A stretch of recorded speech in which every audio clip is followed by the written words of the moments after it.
the Northwest home for paranormal.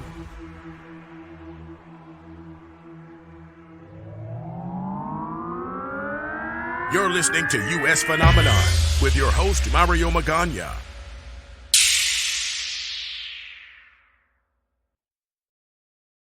From the Pacific Northwest, in the shadow of the 1962 World's Fair, the Space Needle, this is U.S. Phenomenon, and I am your host, Mario Magana. Thanks for hanging out with us this evening. We are going to go down the journey.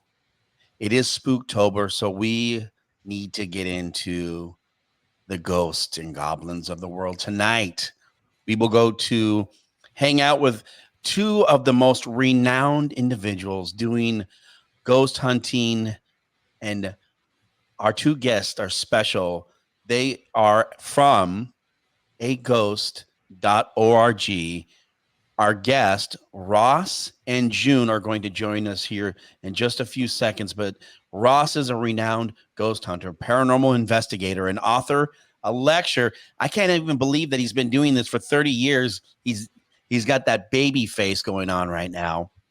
Ross has explored. He's been on the show multiple times, and his partner June joins us from the website as well and has been a huge contribution with her experiences in the paranormal investigation work. And the community and engagement. We're going to ask them these two individuals what's going on in the world of paranormal. It is my pleasure to welcome them back to the show. Well, welcome Ross back to the show, and June, welcome to U.S. Phenomenon. It's a pleasure to have you guys here, and happy Spooktober. Well, thanks for having us. Yes. Okay, so now that we know that it's like scary season, Ross, I mean, we've talked before. We've gone through the Parasense stuff with you. What's different about aghost.org now? What's going on in your guys' world? What are we doing locally, nationally? I know this is like the creme de la creme of time to be looking for ghosts and goblins and having paranormal. Should we say, is there more awareness of the paranormal, or are people now searching for it more, or is the paranormal finding us more? What's really going on out there? Well, I think people are a little more aware of it in the month of October because it's Halloween season. So people want to hear their ghost stories and get their spook on. So they do tend to reach out to us more in the fall season rather than, summer or spring, when activity happens, any season 24/7. Right. So it can get a little frustrating, that, we can go through these, dry spells where no one wants to ghost hunt in the summer, but yet they want us all in the fall. So it keeps us extra busy during this season. So essentially, when we're talking, people out here talking about their paranormal things, I guess, as you're saying, look, paranormal's 24/7, 365, 366 days a year. Yep.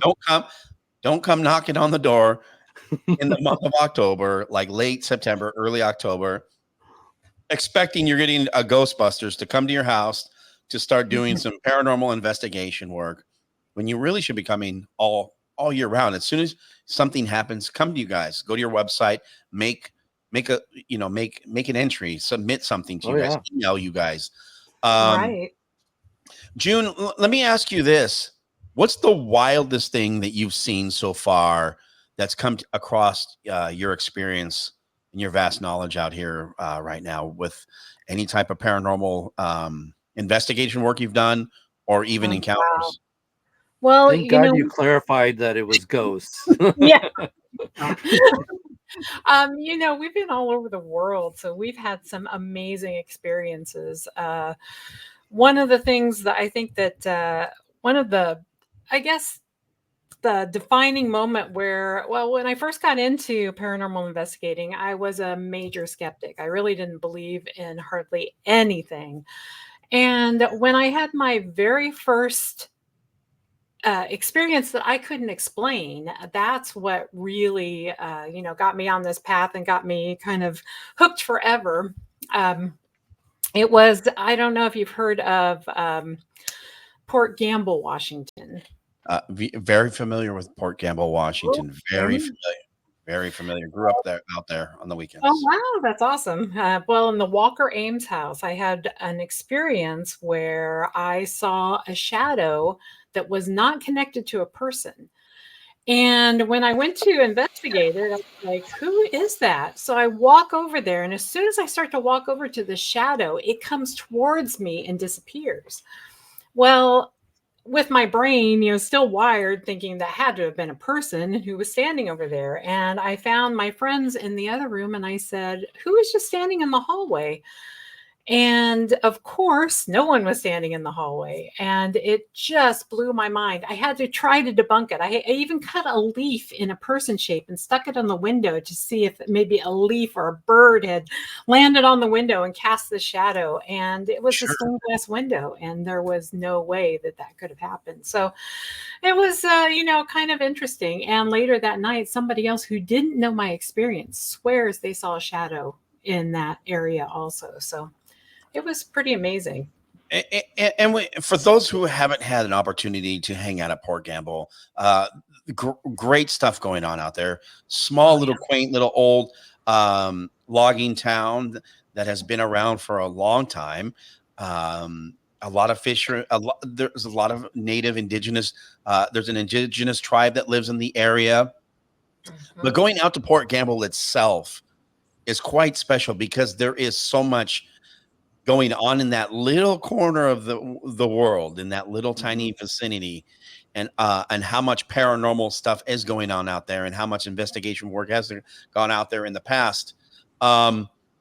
So when we talk about this, I'm going to bring in this experience that happened to me recently. Now, I was laying in bed, like I don't know if I was like fully asleep. I know I wasn't asleep, but I felt like someone tapped me on the shoulder.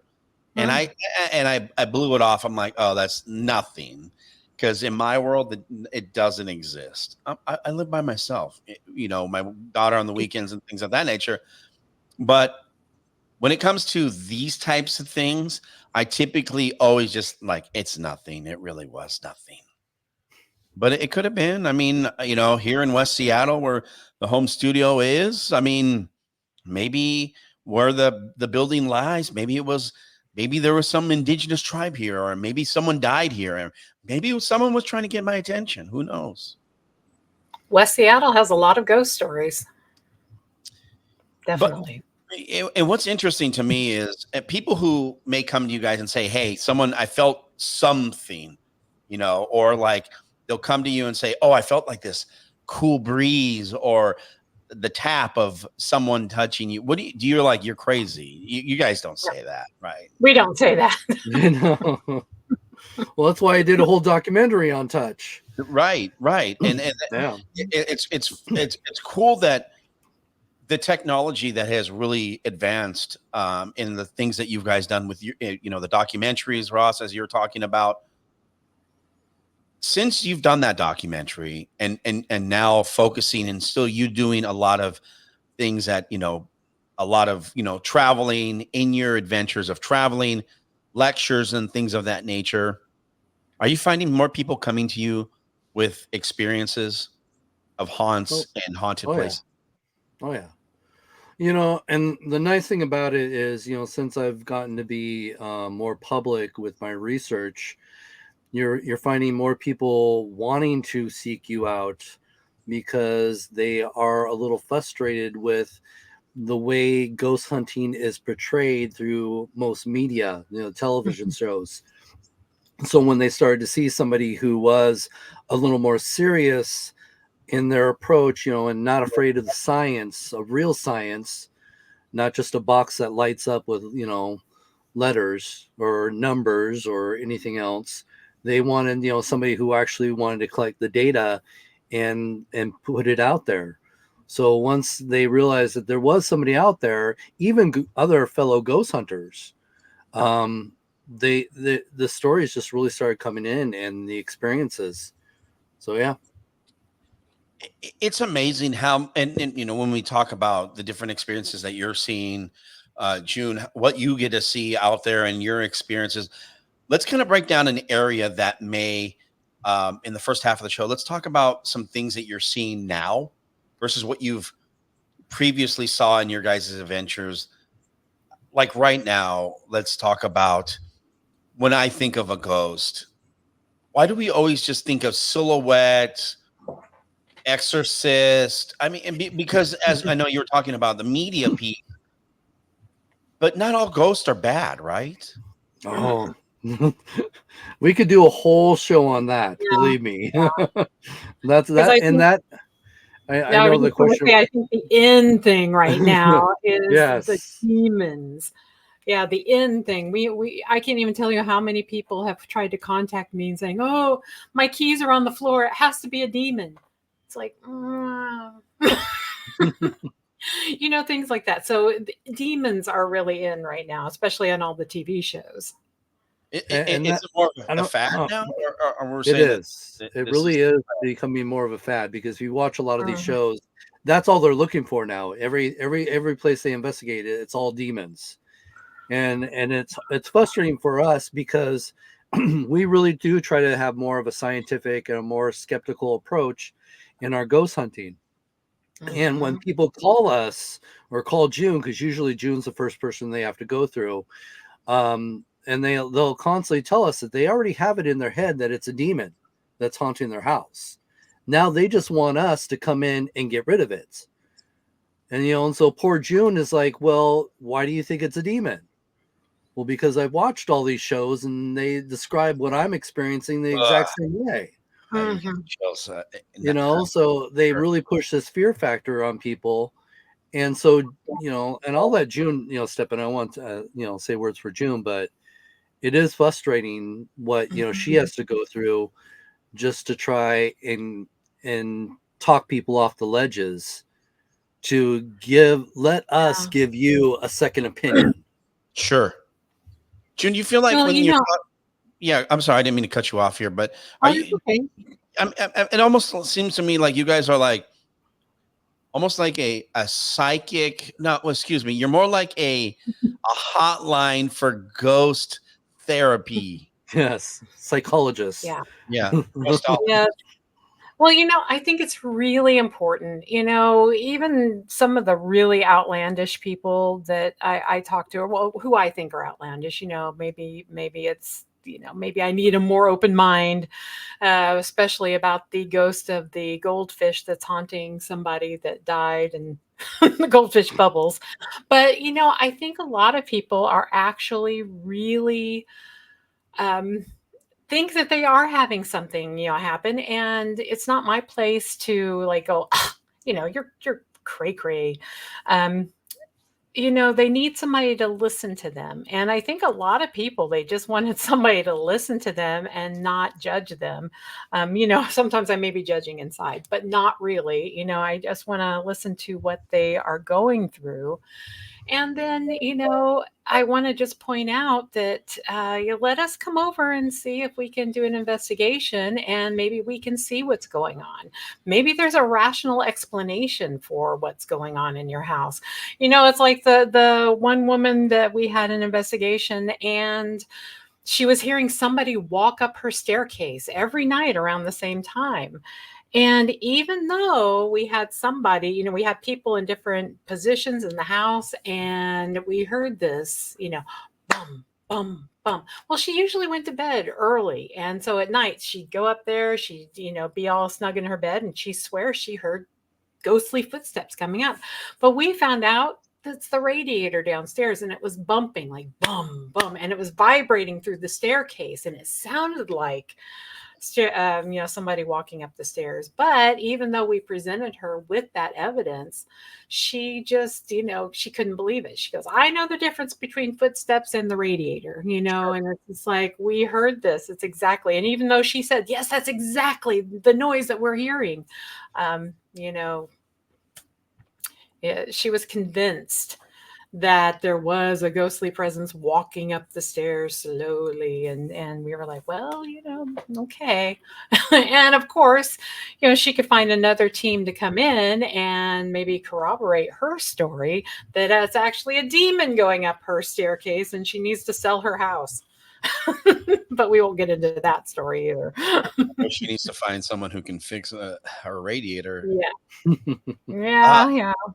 It's But we've interesting had because several things like it's interesting when you talk about those types of stories versus some of the real, some of the encounters or the recorded data and collected information that you guys do get in regards to your that. ghost going out and looking for paranormal activity. And when I say paranormal activity, and you talked about the demons piece, it reminded me of thinking of the movie Paranormal Activity. And every time I watch those movies, I'm like, I just cannot. Like, that is the worst fear and I'm sure there are tests of other people that are hanging out, driving around at night. And this is why I love doing the radio show at night, because we can talk about spooky, scary things. And people are driving somewhere right now, maybe heading to a harvest festival, coming back from a haunted house or some type of, whatever escape games and, things that people do during this time of season. Mhm. Well, we could do a whole show on just roadside ghosts. Ooh. Definitely. And we should talk about some of these things and at least give some, our listeners an adventure of. The one thing I think of the most is some of the most haunted places. And I know during the pandemic, everyone was talking about on all the social platforms, TikTok, and I don't think so much on Instagram, but TikTok was the huge craze about the dumb cemetery in Malby, Washington, about the seven, Been there. the 7 Yeah. steps to hell, or however Those that 13 steps to hell. Yes. Yeah, the 13. Thank you. The 13 steps to Mhm. hell, and Yeah. you're like, it's wild. It's wild to think about Yeah. that.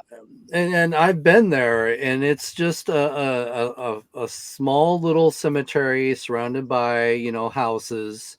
They do keep a watch on it now because they've had so many Mhm. problems because of that, urban legend of, if Right. you take the 13 steps, walk down the 13 steps to hell, you'll see your life flash before your eyes or see how you're going to die or something like that. Something There's like all that, kinds of yeah. different stories. Right.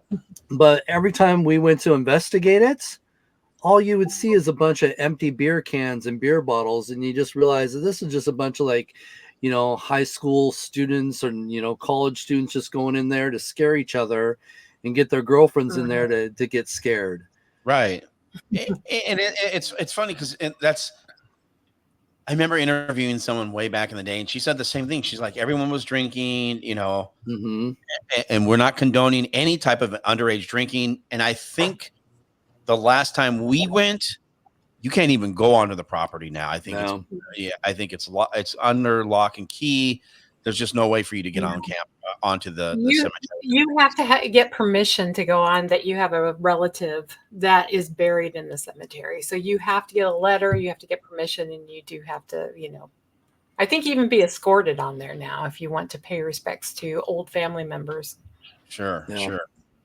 And see, And it's unfortunate that it has to be that way because, Sure. people want to be disrespectful and even sometimes go in and disrupt the area and kick down, because they get drunk and they start kicking down tombstones because they think it's cool. They can impress their girlfriends, say, oh, look at this.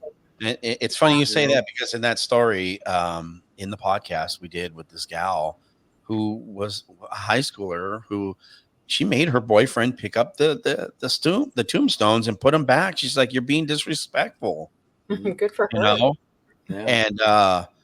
And obviously, no. I mean, unless you have family there, no one's going to Malby Cafe. But some of the other places I think of is like the saloon in Snohomish, the Oxford Saloon. Oxford, Yeah. That was one of my very first investigations when I moved out to, when I started getting into the paranormal out here in Seattle. It was like one of my very first investigations that I got to do. What did you find out? Because I've interviewed the GMs there, and I mean, what are we finding out there? I mean, I didn't really get so much of an inclination or feeling anything, and I'll tell you where I actually had some type of an experience. But did you guys find anything while you were there at the Oxford Saloon? God, it's been so long since I've done that. I That was don't. probably over 20 years for me since we did that. Unfortunately, you know, we have tried to get back into the Oxford Saloon, but they've had so many bad investigators get in and Sure. do disrupt and be disrespectful Mhm. and just be, you know, real jerks that they've stopped. They don't let ghost hunters in there anymore to do ghost hunts. I would love to get back in there because, like I said, it's been over 20 years since I've been in that place. And if I can remember correctly, it was a good It has been investigation. 2005. Yeah. Wow. I mean, Yeah, I don't remember. I'm I know trying to remember too what we experienced there. yeah, I mean, I've they let me come in Well, and it was hang so out exciting. and do the radio show, but No, and they got a great story too. In fact, there is story of physical phenomena, and I want to film an episode of Parasense there, okay, where people have been touched in the bathroom. I think it's in the men's bathroom where guys are touched, and I they can't. claim that they're touched by one of the old prostitutes that used to work there. And so they interesting. say guys will be touched in the men's bathroom. And I'm like, oh, this is perfect for Parasense. And I Sure. pursued them. I said, I would love to film an episode of Parasense. And they just said no. They just said they can't let any more investigators in there. It's And crazy. that's another challenge for us ghost hunters, is because you get a Mhm. lot of, you know, really bad groups out there that ruin it for us to try and get into some Oh of these yeah. very credible haunted places. I will have to hit them up and see if maybe I can If work you that Hey, in. can, I will if love you you can, to even be on the episode with me. I will call them and see if we might be able to work that thing out, because the other place that I think of that, and I don't go, and this is why I go to you guys, and we love having you guys on the show to like get your boots on ground on some of these places. But some of the other places I think about is the Everett Historical Theater. Now, oh yeah. when I was there, I felt something and I was like, oh, something's not right. Oh yeah. Going downstairs to the green Mhm. room, Oh that yeah. place gave It's me amazing. the chills. I was like, oh, there's something here. I was like, there is something about this place that just doesn't feel right. You feel something. I felt it go through me. And it Yeah, wasn't like, it that's was, another great place. I Oh unfortunately, the one time that I've had the opportunity to investigate it, I was filming Parasense. We were doing some experiments there. And of course, I didn't really get to investigate because I was busy, you know, setting up experiments and stuff. So people that actually did some experiments on Parasense, they actually had some pretty interesting experiences. Now I know June has actually had the opportunity to actually do a couple yeah. investigations there. Uh-huh. Yeah. I know one time that I was there. It was about. I mean, we had a lot of really interesting things happen that night. But it wasn't really until about 4 o'clock in the morning, and I was cleaning up things in the basement, getting ready to go home.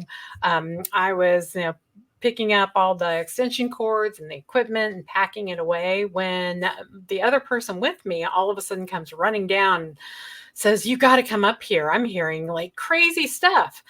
And I was like, okay. So I go upstairs and we are very quiet and we're standing there. And sure enough, we are hearing footsteps. This is literal footsteps going up and down the steps. The elevator keeps raising and lowering. Um, we swear that we heard like whistling behind the stage. We just kept hearing all these things. And it was about 4 or 5 in the morning. I'm sure it was around 4 in the morning. And yeah, it was just crazy. It's like, and there was no other businesses open. We were going outside just to check to make sure nobody else was in any of the other buildings around. I mean, it was a ghost town, but it was dark. There's no other cars. There was nothing, and no people out. It was just crazy. It was great. and what's It was interesting great. about the Everett Historical Theater is it's in Old Town Everett, so it's very old school for those who haven't had the Mhm. opportunity to go up there. Um, and to my recollection, being a part of it and like walking through, and I'm like visually right now just going through some of the things that I saw just could not be explained. Like, why is there light in this one area when there's no light in that? Like, you can see different things in different areas, and it's not like there was like some scrim bouncing light off of something. It was just like you saw some type of sphere, something that was a light image, not of anything I could tell of, but it was just like light in that specific area. I'm like, where's that coming from? Didn't know. And it wasn't like there was a light guy up there like shining a light or anything. Like, lights were off. Just that place had a sense of something extra was going on, and a lot of movement, a lot of activity. At least that was the feeling I got while I was there. No, I believe you. I've gotten a lot of interviews of people of having some amazing experiences, and like June said, she's had her own personal experiences. I would love to go back and hopefully have my own personal experiences as well. It's interesting because a lot of these places seem to have either teamed up or no longer. Like, I'm you've been on the radio show, the historical theater. I'm like, hey, we'd love to have you guys come on. I mean, if people are listening, they're like, these are historical places. People want to hear about it. People don't even talk about Portland and how the Benson Hotel is haunted. They don't even want people talking about the Benson Hotel in Portland.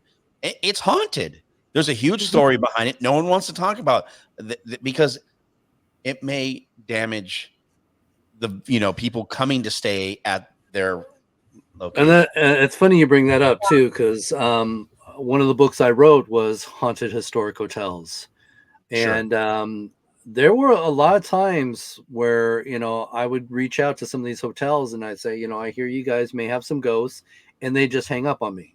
Sure.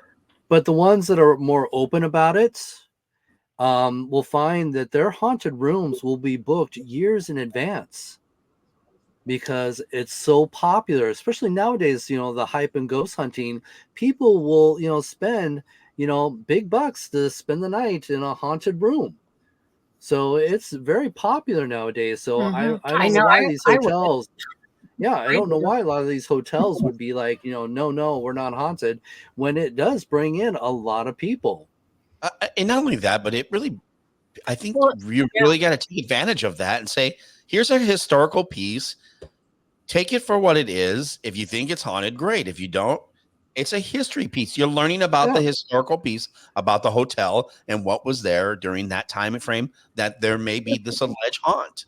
Right. And the thing is usually the haunted hotels, they only have like one or two, maybe three haunted rooms. Sure. So you can always tell people, oh, you don't have to stay in that room if you're scared of the ghosts. Right. We got plenty of other rooms. Right, exactly. Our guest this evening, hanging out with us from aghost.org. Well, it's so funny because just doing a quick, just reminding everyone who's listening on the radio, who our guests are this evening. June and Ross hanging out with us from aghost.org. Thank you for hanging out with us this evening. Now, as you were just saying, June, I didn't mean to cut you off there. I think she forgot. Or it's delayed. I'm not sure which one it is. Yeah, I probably did. No, I was just going to say that when Ross and I, call a lot of times. We're losing her. I think we are. There we go. Sorry. It's all good. What were you saying? Am I back now? You're back. I was just saying, when Ross and I call a hotel, we always ask, can you put us in the most haunted room? And it's funny because, some people were like, well, I'm really not supposed to say anything, but, or, you get the other reception of, oh yes, room 407 is our most haunted room. And, who knows? Here's our journal that everybody's been filling out, Sure. Yeah. What other places I think are haunted? I mean, the Queen Mary in Long Beach, right? Oh yeah, we've stayed there several times. Yeah. Mm-hmm. And I heard that's fun. just a hoot for ghost paranormal activity. Oh, it's a really great place. I had the opportunity when I was working on the book Haunted Ships and Lighthouses to actually do mini investigations, I should say, through some of the parts that aren't really open to the public, especially like the pool area. When they give you the tours and talk about the little girl that haunts the pool area, they let you see the pool area from afar. They don't let you go back into the changing rooms. I got to go back into the changing rooms, and I got to go into the engine areas, or the part where the young man was crushed by the door. What others are there? There's so many good ghost stories there. But yeah, I've gotten some great EVPs there. In fact, when I was in that changing room area, just doing a little mini ghost hunt, I actually captured what sounds like a little girl, even calling out, "Hey, you," like she was trying to get my attention. But of course, with EVPs, you don't hear them until you play back your recordings. Oh wow, that and that's the part where you're like, damn, I wish I could have had that piece. You know what I mean? Like Right. then you want to go back but when you go back and listening to these audios, these EVPs, they're like gold mine. It's like looking for gold, right? You really are like, you're like, oh, I found a piece. I got a nugget here. When you go back and listen to those, Definitely. and being of the haunted variety, what's your best Queen Mary little like that got your heart pumping and got that blood going on? What was, you have a story that you think of? Well, for me, it was just that little girl. Yeah. I have another EVP that I know was out on the deck, and I forget what it had said, but that little girl just calling out when I know I was the only one there in that room, because the guide, he took me around the ship and was telling me ghost stories for the book, and he said, do you want to go check out this back room that they don't let people go back there. In fact, they keep a lot of stuff stored back there, so it's not open to the public. And so I just go back there by myself. I'm alone in this space, and as clear as day, you hear this little girl call out to me. So to me, that's one of those moments. She like, hey, you, Ross. Yeah. Just see the Ross. I'll come back here. Well, and when we come back to like places around Washington, and you start to think about the Seattle area, and you think about the rich history of the city, the fire, them moving the cemeteries, and then you start to get into the waterfront, and obviously they did a great job of redoing the waterfront recently, and kind of now that the viaduct is gone, and having the rebirth of the waterfront from Pike Place Market to now walk down there. But the people don't know. People don't know about the 1900s when the pandemic was going on and the big gold rush was coming through, and everyone was making money, and the ladies of the night were working by the Pike Place Market, and then you got the paper that doesn't exist anymore writing about Ross, who hit the jackpot in Alaska and is staying at the Paramount Hotel, and the guy finds you because you're having a drink, and he then like takes you down, drugs you, ties you up to the pole down at the waterfront, waits for the tide to make you unalive, and then take your body to the Butterworth mortuary.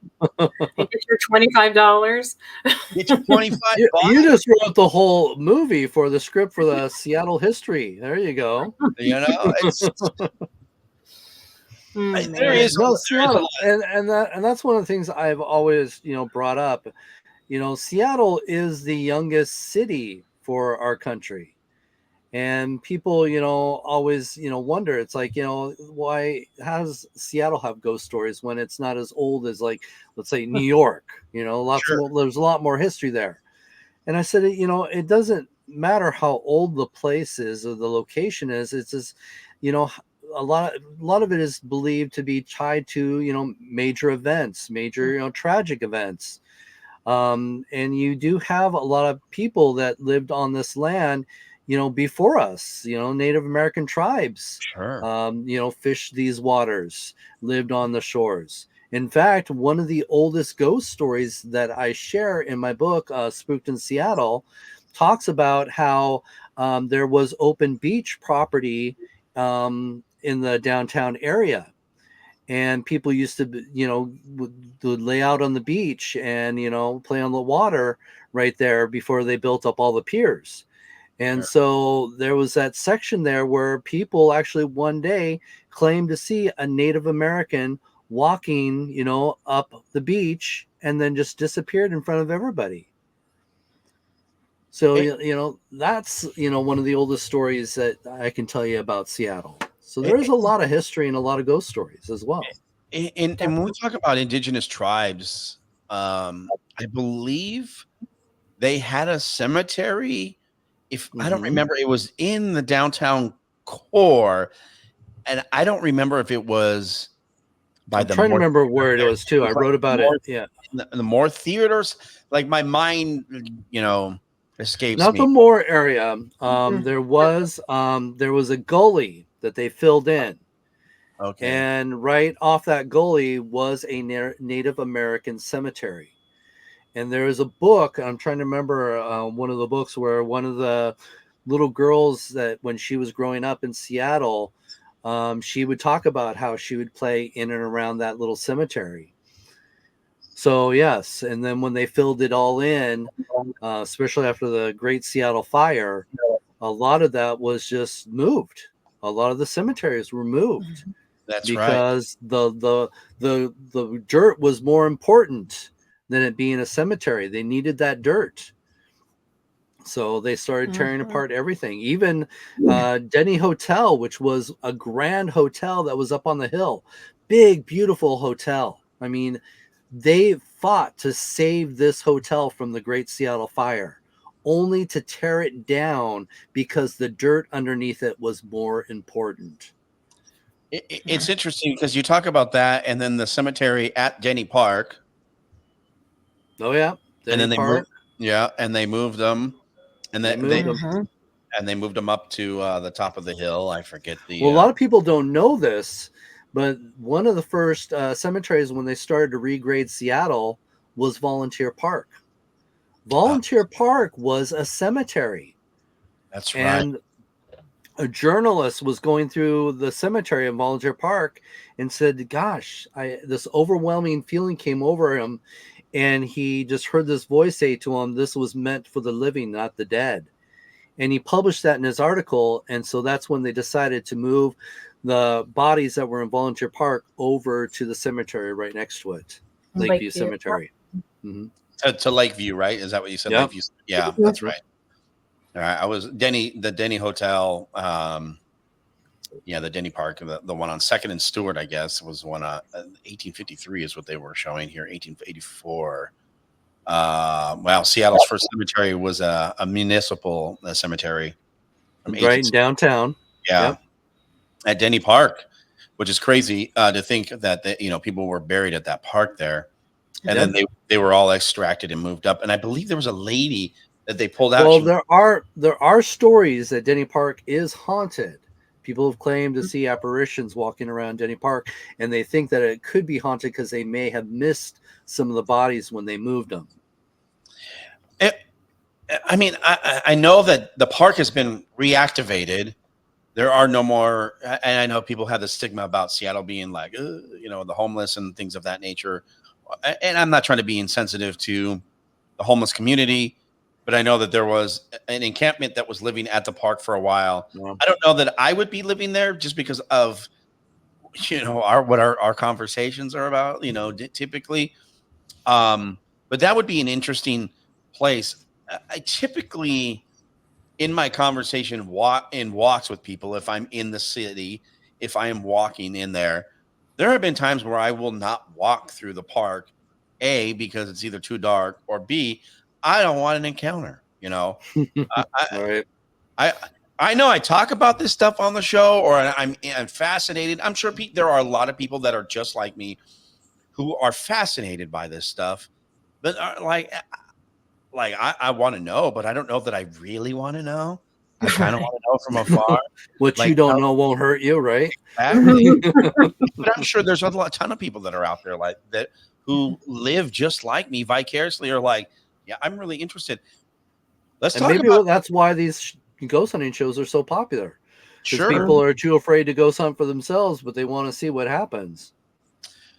Let's talk about another area that we probably haven't talked about. I know that's been another older city, such as like Tacoma, and I know that there's what's interesting about we talk about the modern day of these cities, Seattle, Tacoma, um, even like when you start to talk about how during the pandemic people moved out to different areas, but Tacoma has really changed its footprint and how it's looked from Well, even its Seattle, sure, sure. I used to hang out in Seattle, back in the 90s, and it was, go clubbing and all that stuff. And now when I go through Seattle, I can't even recognize it. I'm like in the, city area, and I'm just like, where is this? There's so many new buildings, some of the Sure. old ones gone. Same thing with Tacoma. It's just like you go to some of these places, these cities are growing so fast, and unfortunately tearing down the old, that you can't even recognize some of these places anymore. I think I was just telling June before we started doing the radio show earlier, that's this area seems to be like a tear down, rebuild, tear down, rebuild, tear down, rebuild. A lot of that art, some of that history is lost in Right. regards to the architecture of some of these amazing buildings. I mean, think of Yesler Way. Let's go back to downtown Seattle. You think about Yesler Way and how there used to be that hotel there, and now they have that triangle ship wreckage parking garage. The sinking ship. Yep. Yeah, yeah, and that was a hotel back in the day. Way Yep. back. Um, Seattle Hotel is called. Yep. And that it, parking garage is actually believed to be haunted, just so you know. I'm parked there. But it was interesting. I think of the merchants building across the street and going, working at Trinity nightclub, which is for some of our audience members. There is a nightclub. There's a restaurant called Merchants Cafe, and then next door is a place called Trinity nightclub. And I was going to go use the restroom at Merchants Cafe. Uh-oh. And I went down. Yes, right. I went downstairs and I was like, oh, this is weird. Mm-hmm. It is damp. It is dreary down there. Oh yeah. No, we actually that's part of our ghost tours for Spooked in Seattle, is we'll take people down there. I've actually had some very interesting experiences in that location. Merchants is one of my favorite spots in the Seattle area. What do you think it is about that place? Well, there's history there. That's where Seattle was born. Sure. That's it's that spot right there is probably the more historic spot. Well, consider it's Pioneer Square. Since the Great Seattle Fire, that's where they all rebuilt right there. So you still have some connections to the original historic part of the original Pioneer Square. Down below, yeah. Yeah. So, they're still connected to the, Seattle Underground. And that's where you had a lot of shadier things going on, because the underground itself, those basements are where Seattle started. Sure. They had to, right. That's where all the original buildings were. That was their original footprint, was right there in those basements. They had to raise their land, to get above sea level, so to deal with, the drainage issues that they had. So rebuilding Seattle is, after the Great Seattle Fire, was this big opportunity for them. And so, when you get into these underground stories, there's our history right there. That's where it all started. So you got, the opium dens, you got the prostitution. People will see apparitions of, of women walking around down in those underground tunnels, and they'll just vanish right in front of you. I've had experiences in that bathroom, the even in the women's bathroom, where they've had some interesting experiences. I remember I was giving a tour, And I had taken the tour down into that, basement area at Merchant's Cafe. And I was stepping back into that little hallway where the bathrooms are because I wanted to introduce everybody on my tour to the bathroom because I was getting ready to tell the story. And as I went to go tell the story, of the woman's bathroom door slammed shut. And I saw it through the corner of my eye. And everybody else heard it because they had not moved far enough to see up the hallway. So I immediately, called on a couple females on my tour. And I said, could you please check and see if somebody's in there? I just wanted to make sure, if it was somebody in there and she saw me bringing the tour, she just slammed the door because she was, doing her business in the bathroom. But I just wanted to make sure, So I asked a couple of females on the tour, and one of them's like, yeah, all excited. Her girlfriend was like, no, I'm not going in there. So she goes in there to check, and there's nobody in the bathroom. I saw it happen. They all heard it because they were right next to me. So that was pretty interesting. There's no open windows or anything down there. I mean, there's no drafts. Yeah, there's no windows, nothing. No. Yeah. It is one of those, for those who haven't had the experience to do the tour, the underground tour, it is something to do. Even like, let's just say I'm going to be a proponent to do local business and support Ross and do this tour. But if you're out there and you decide to have like lunch at the Merchant's Cafe, go downstairs, check it out. I promise you, you'll want to go on Ross's tour. You'll want to go and check it out because Ross will be able to give you more of an insight, history, and the knowledge of what's going on in that area. You're going to see some amazing history. It is so cool to go down there, but it is so eerie and freaky. Of all things I've ever done in my life, I'm like, if I go to the bathroom, I'm just going to go to the dump hole inside the nightclub. I'd rather just. There's an alley there too that's been used many times as a bathroom. I'm sure. For sure, yeah. Now there's a Korean in that alley. There's a Korean barbecue place, and they do Korean fried wings. The wings there are fantastic. I stopped by, not all the time, but I'm telling you, the food in that area has definitely changed. But that place itself, to go downstairs, is something else. Let's kind of move up the street a little bit. And let's go back to the market there. And what's interesting is when you talk about Post Alley and the mortuary and that whole area, that again, because of Pioneer Square, that area was really full of a lot of things that were going on. People transitioning through, the gold rush, people coming in and out. There were a lot of people who were workers, ladies of the night that were working that area.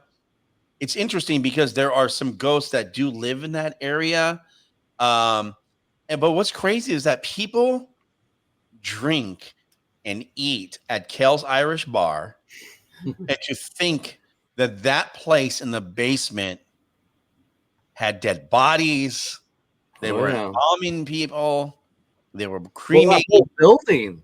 Yeah, it used to be the funeral home, Butterworth Funeral Home. In fact, we were the first to ever investigate it. We got to investigate it when it was still known as Avenue 1. There was a restaurant right above Kel's. Yes. And they had so many problems, happening inside their restaurant. I remember one of my favorite stories to tell was when there was a woman in the women's restroom. She's sitting in the toilet doing her business when she hears somebody come into the women's bathroom. And the door was high enough that she could see underneath the door. And she said she saw men's black dress shoes and black slacks. Ooh. And she was immediately like, a guy accidentally walked into the women's bathroom. Sure. And so she calls out and she says, "Excuse me, I'm in here." No response. And she can see him standing right in front of her stall door. And she's like, "Excuse me, I'm in here." And still no response. So she's now extremely uncomfortable. She just knows it's just her and this guy in the bathroom with her. Mm-hmm. So she immediately puts her hand up on the door and she's trying to brace the door because she doesn't know what he's going to do. and she's trying with her other hand, to pull her pants up and get herself, her pants, buttoned up Right. because she's scared. Sure. And no one else is coming in the bathroom. So she finally gets herself positioned in a comfortable situation. She swings open the door, and there's nobody there. She did not see him leave. She did not hear him leave. But there was nobody there. Come to find out that when Avenue 1 took over that spot, they remodeled it and they had switched the bathrooms because the women needed a bigger bathroom. And at that time, the men's bathroom was much bigger. So they switched the bathrooms. So the ghost is a male hanging out in the female's bathroom, but he thinks it's the female bathroom. Yes. Oh, wow. So that was an amazing discovery. It's funny. I haven't talked to Mercedes in such a long time. She's been on the show. Do you know Mercedes Yager? Oh yeah. Yeah, we know Mercedes. Yeah. She moved away. I think she's like in Ireland or something like that. Is she? Yeah. Wow. Okay. Well, she married somebody out there, I believe. That's good for her. Yeah. So then she's not doing anything with the market tour and all that. No, that's all gone. Yeah. Wow. Yeah, that story is interesting to me because when you talk about that, I think there's somebody else in that area now. I think that there's a new merchant on that first level. It's offices now. Oh, it is offices. Yeah. There was an interesting story behind it too, because we investigated it a couple times when it was Avenue 1. Sure. Shortly after our investigation, we were getting ready to set up a third investigation. They shut down. They unfortunately closed. And it sat vacant for a long time. Finally, another restaurant moved in. We had set up to do an investigation because we're excited somebody finally moved in. We can get in there and do an investigation. They actually closed in a very short amount of time too. So we never got to do the investigation after that. And since then, it's sat abandoned for a long time until they decided to open it up for tours. And that's when we were able to get back in, especially during this renovation when it was all torn apart. And there was still some interesting ghost stories happening in that place. And now it's all offices. I think it's lawyer offices, I believe. So now you can't get in there. So. Yeah. The whole building in that whole area. And then I think. But you can still, I do want to point out, you can still get into Kells in the basement, which is where they used to keep the horses and wagons and stuff like that, the hearses and stuff. Right. So that is still available and it's still haunted. In the post alley. And they're very open about their ghosts. Yes, they are. They do not shy about that. No, they do not. So if you do want to have a paranormal experience or hopefully having a paranormal experience, definitely check out Kells. I remember going to and this will be my last piece about the market there, having a dinner at the time with my girlfriend and at El Bistro. And I didn't think anything of it. This is before, I was doing the radio show itself, and we were there having dinner, and you hear this, and then you heard someone in the back say, "Oh, they're back," and they were, and I didn't say anything. I just thought, "Oh, someone must have dropped it," but putting the connection years later. That what they meant was the ghost was back and had knocked over the tray. Oh, wow. And I know that there's a resident ghost, I think a lady of the night that lives there or still frequents the ladies' room there. I believe that's what Mercedes had told us back in the day. I just knew that something had happened during our interview, she was talking about that, and that's when I put it together. I was like, "Oh my God!" Wow. After all these years, that's what was going on. June, you guys, when you do some of these, there are some very haunted places around the Pacific Northwest, campsites, and we talk about the Triangle Fire out there over by Woodby Island. I know that area, the why can't I think of the camps out there? They got the haunted.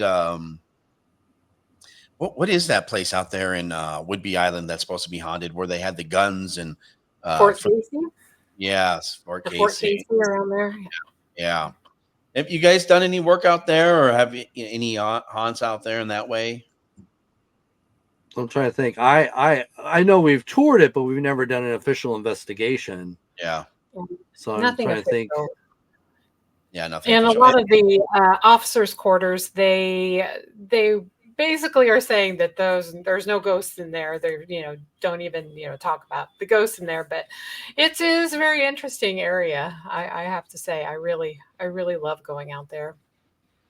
See, and when we did I'm not saying we, but when I was, we did some camping up in that area, and I'm trying to recall that we were in Fort Flagler, and it's something about Flagler that just threw me off. I'm like, something felt off, and I was like, I don't know about this. They're like, let's go back up there. I'm like, I'm not going back up there. It's night. It's dark. There's no way you're going to catch me in any of these gun silos. It just did not feel right to me. I definitely came up with a haunted story that I shared at the campfire, but I made the story up. But I was just like freaked out. Something to me just felt off about that place. So, one of my books that I am working on is haunted, forts. And there's so many great ghost stories at a lot of these places, because of course, sometimes these men die, protecting our land. And then of course, one of the things that I say is most common with a lot of these haunted forts and, and ships and, haunted submarines and stuff like that, is a lot of these men, their lives were like clockwork. They had to be at a certain place at a certain time and do certain things in a certain way. Yeah. So those routines, I feel a lot of times those can build up what we call residual hauntings, where you just have this activity happen over and over and over again.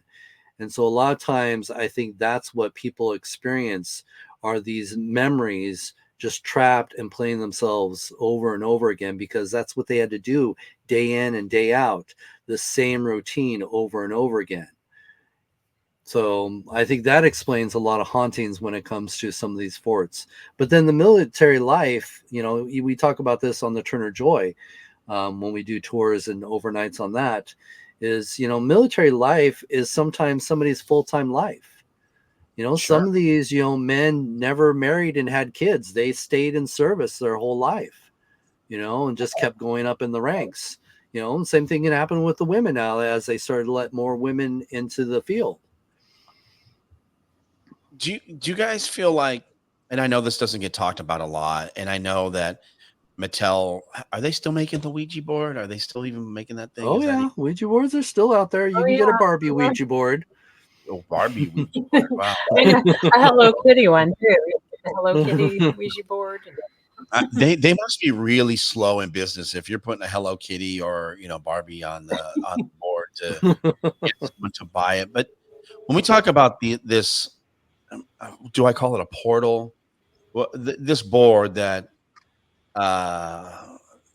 people use to communicate. Is that a thing? Are we talking like this is a portal to let I really feel, that Hollywood has sensationalized Ouija boards. A lot of people don't really know a lot of the truth behind Ouija boards. Ouija boards were actually created as a dating game. It was a simple tool that allowed couples to be more intimate, because you have to understand, back in the day, you weren't allowed to be kissing, making out with your partner, hold hands and stuff like that. It was until you got married. You know, there was this limitation, especially for the woman, because she didn't want to be considered a slut, you know. Right. So there was only, you know, certain things, you know, for a proper lady to do when she's being escorted by, you know, her gentleman caller. Mhm. So one of the things that the Ouija board allowed couples to do was they could sit across from each other, but their knees would be touching. And so your knees could touch. You would lay this board on top of your knees, and then your hands could be touching while you use this planchette to move around. And then you could ask each other questions. And of course, you know, you could, make a game out of it and, you know, spell it out. You know, you could ask her, oh, does she really like me? You know, and she might move the planchette around, you know, will she give me a kiss, you know, or, you know, things like that. It was just a fun little couples game that they could play. What really took it over the edge and into the paranormal world was actually a famous medium, and I can't remember her name right now. I apologize, but I remember her spirit guide was Patience Worth. Oh, I yes. don't know if June can remember I can't remember the medium's name, but anyways, they claim that this medium had no schooling. In fact, they said I believe she didn't make it past the 6th grade, which was common back in those days, you know. So it was more common for people to get through 6th grade and then you could go in and help your family, and that's all the schooling you needed. So and maybe it was even lower than that. I apologize. It's been a long It time was since I've told Pearl Lenore Pearl. Corral. Yeah, Yes, Pearl, Pearl. that's right.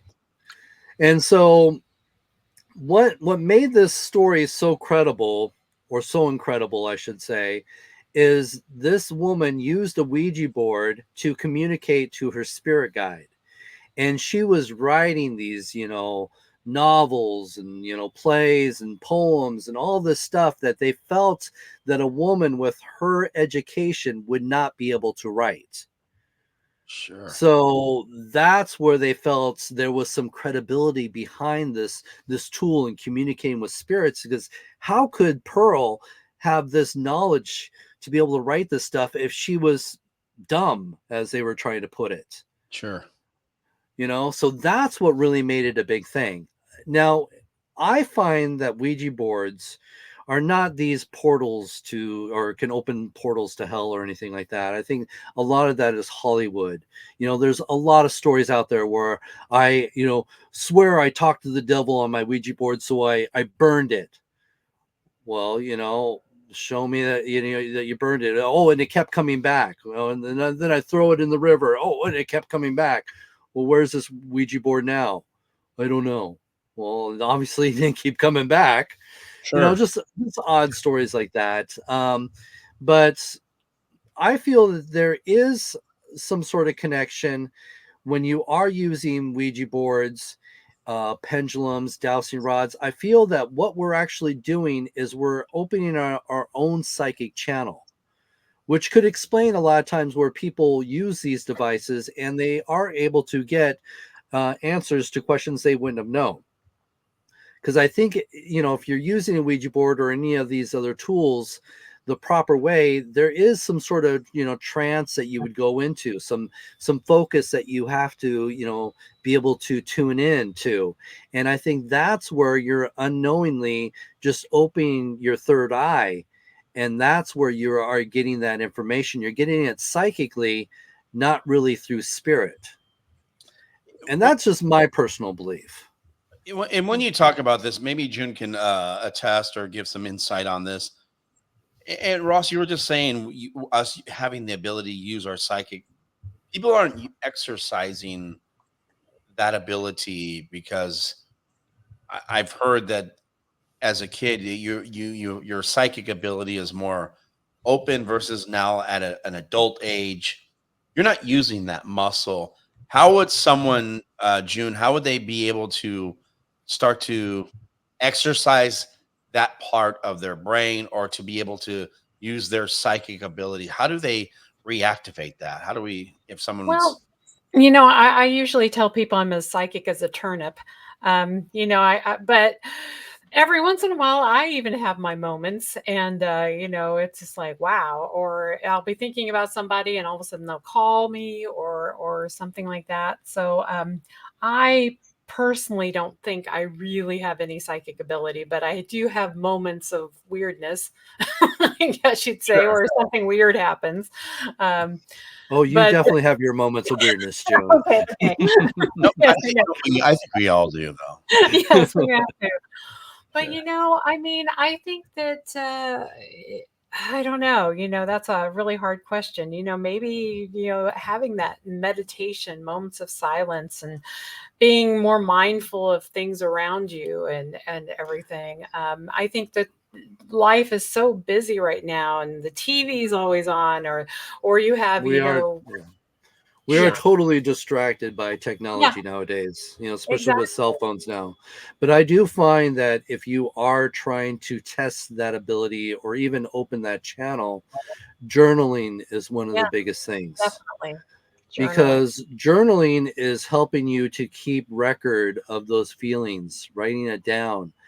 And then when you do have that moment of like, oh my gosh, how did I know that? You're able to fine tune those abilities, because sometimes it could just be your overactive imagination. Believe Yeah. me, I've had many people claim that they're psychics, and just like June, they're as psychic as a turnip. Yeah. But Right. they will. I do find that when you are able to at least write these things down, especially as us working as a team, that is part of our Mhm. job when we Oh, yeah. investigate, is we have an investigator's journal. The whole team is keeping individual notes and times of what they're doing, almost within 5 minutes of each other. And Mhm. so a lot of times when they walk into a room and they write down, oh, I had this aching feeling in my stomach, I tell Well, people, write that down. I said it could be taco time that you just had, or Taco Bell, but write it down no matter what. And then come to find out, when everybody goes through their journal, their notes, you're not the only one that had that feeling. Other people had that exact same feeling when they walked into the room. So right there, that helps build mhm. that credibility, and also your own confidence in and what feelings you can trust, and how to Mhm. document that information. Our guests this evening, Ross and June from a ghost.org. Um, you guys have done so much work. You've worked with communities. You travel a lot. I know, Ross, you're about to leave to do Mhm. My lecture shake some tour. hand. Yeah, you're gonna go shake some hands, kiss some babies. Ghost? I didn't. I would kiss a ghost. Um, Yep, you would. I would too. when when when when is your next local investigation in the Pacific Northwest? Do you guys have any hotbeds of anything, any good leads or tips or anything that's going on right now? Or maybe you don't want to tell everybody because you don't want people to Well, disrupt. I always, if people want to get involved in the paranormal field, I do remind people that we have open membership. So if you are local, Mhm. and Mhm. you and even if you're not local, I'd be open to online membership, because we do meet online. Sure. So it's a fun way to come to our meetings and discuss things. And so that's always a big thing if you want to learn about what we're doing and learn about the paranormal. I always have people follow me on Facebook, or even June on Facebook, because we are notorious when we travel all over the world and we're investigating haunted Mhm. castles. We will do live feeds. You can watch us do an investigation from some of these amazing places that we get to visit. Um, And we've been you to know, amazing places, for sure. yeah. Yeah. And if you want, to do ghost hunt on your own or join us, you could also check out Spooked in Seattle.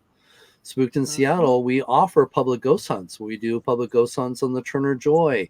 We do public ghost hunts at University Heights.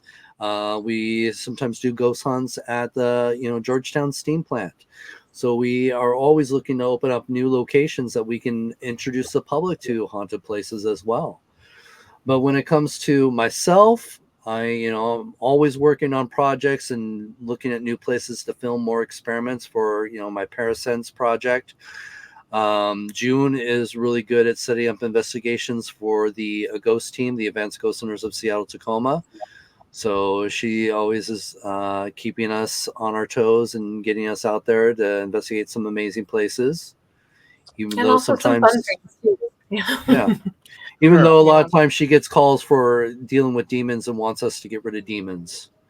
When I was trying to think of the Georgetown steamery, that's in the Rainier by the brewery, right? Is that right, or am I off?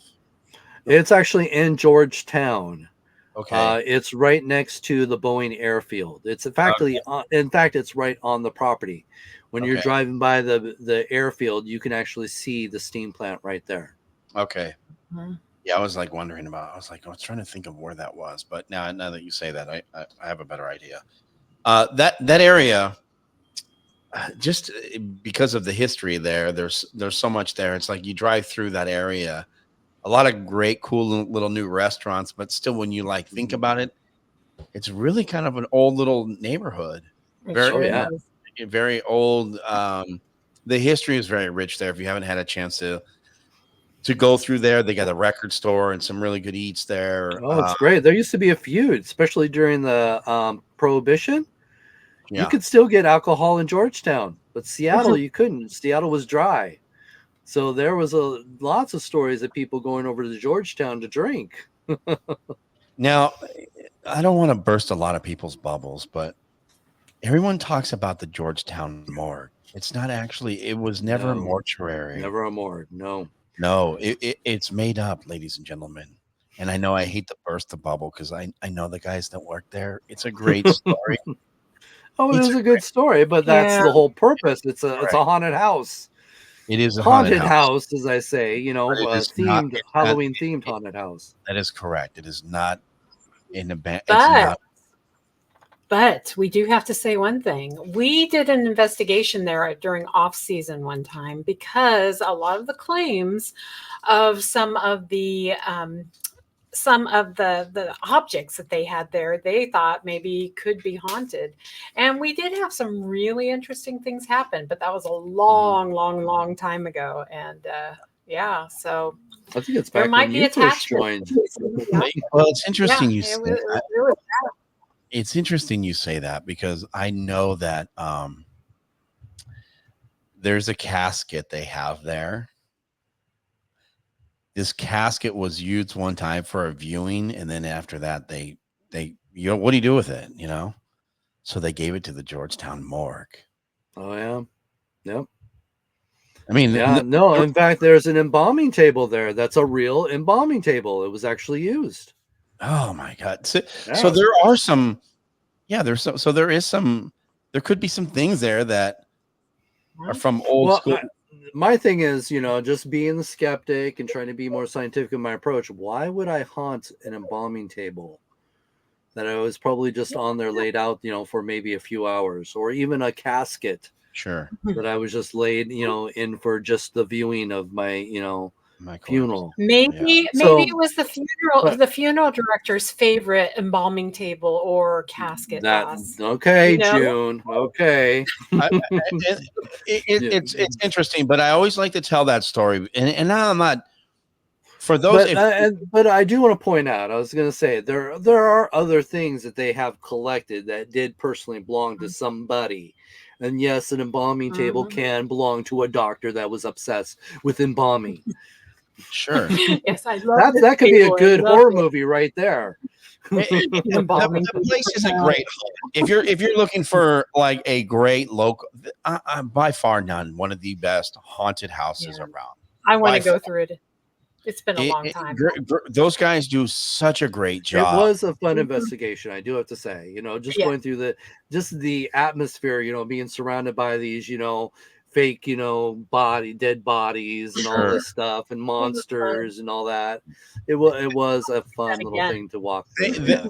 That place is great entertainment. But if you're looking for a real haunt and you want to see some vastly real history, and we're not talking about like psychopath killer type stuff, that's a whole nother radio show and a Yeah. whole nother department from I forget her name, the private eye investigator who I haven't had on for such a long time. I'm trying to chase her down too to talk about some of the crazy things. And it's so interesting when we go through all these different places and talking about the Georgetown morgue, and then that whole the true haunted areas of Georgetown, and not the morgue itself, or where the Georgetown haunted house is. By far one of the best haunted houses I've been to. And I'm not saying that because I know the individuals, but I'm saying that if you're looking for a good haunt, that's definitely, they do a great job. They don't touch you, but they will scare the living piss out of you. They do such a great job. But for me, because they know me so well, they'll be like, Mario's coming through. They go extra. So my guests typically always get freaked out because they're coming after me, and I don't move. I just go through the house. Do they get a bonus if they can make you pee your pants? You know, but to this day, that has not been the case. And I've gone through the house for over 20 something years. So I remember it being at like the South Center Mall, and then, you know, across the street over at the Family Fun Center, and then moving from Tukwila back, you know, to now where the Georgetown morgue is. What a great venue for them to be in. And I remember one year they moved it all the way up to like Snohomish, or they had a second haunted house back there. Oh, wow. Yeah. And so they do such a good job. But if you're looking for real haunted stuff, the Pacific Northwest is full of different adventures. This time being this being the season of fall, going into October. Now that we are into October and into the colder months, the dreary, damp nights in the Pacific Northwest being very long coming up, you guys can definitely shake some boots, rattle some people, and scare some people by the rich history that you guys have in regards to the different tours that you're able to give across, you know, from in the Pacific Northwest. And even when you're out on the road, Ross, if you guys do anything, please let me know. We'd love to have us come along, even if it's a quick little, you know, TikTok or Facebook. And if you guys want to take a tour or go check out and hang out with Ross or June, go to their website at aghost.org. If you have an encounter that you need to share with them, go to them. Please share your encounters. These are the professionals. These are the people that these guys are first class. I mean, I know that I worked with Chad. I always call him the mad scientist who's actually always busy. And I know you had an opportunity to, you guys build some really great stuff. I love the Parasense stuff that you're doing. It gives a different perspective of what you guys do, but it gives the visual too for people who are skeptical, because you see me, touch me, feel me. You need that to see that. And I think that you do a really good job of definitely breaking it down to say, hey, look at this, where this is coming in. You can see the temperature change. Oh, what was that? You know, and how that plays out. If you haven't had, you know, I'm sharing different information because not a lot of people don't know about this. But Ross, you've done a really good job with that in your different shows that you've done, and having that opportunity. If people want to watch any of your past stuff, where do you tell them to go? Well, if they want to see Parasense, it's on Amazon Prime. You can definitely check that out. YouTube TV, it's Google, Apple. You can find it out there. Okay. Just type in Parasense, The Naked Experiments. So there's that. Like I said, my books are all on Amazon as well. You can check those out.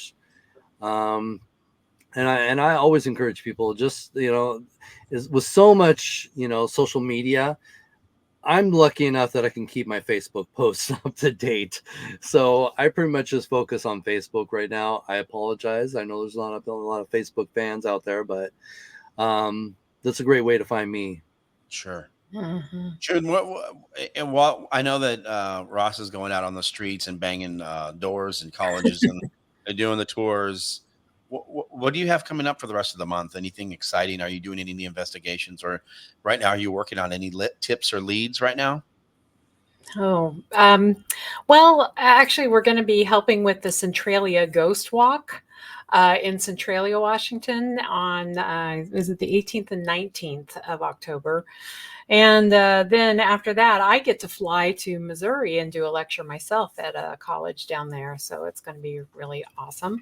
And then there's the Port Gamble Ghost Conference. And so we'll be doing some, fun investigations there.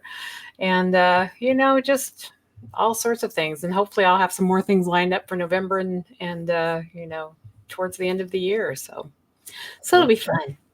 And I know that that the other radio show that is out there that does a show like this, I know that they've been on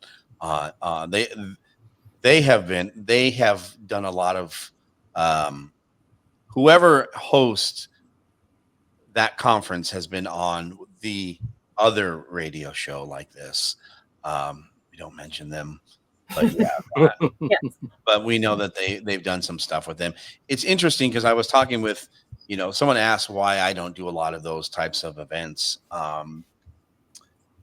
To me, I'm not an investigator. I like to ask questions, but I'm not, same thing why I don't do conferences, because that's not my thing. I'm happy to host a conference, but that's not, you know what I mean? Like everyone else is doing that work. I'd love to attend these things or go to them or have people come on the show. I will be interested. I will have to come and check out to see what's going on in Port Gamble.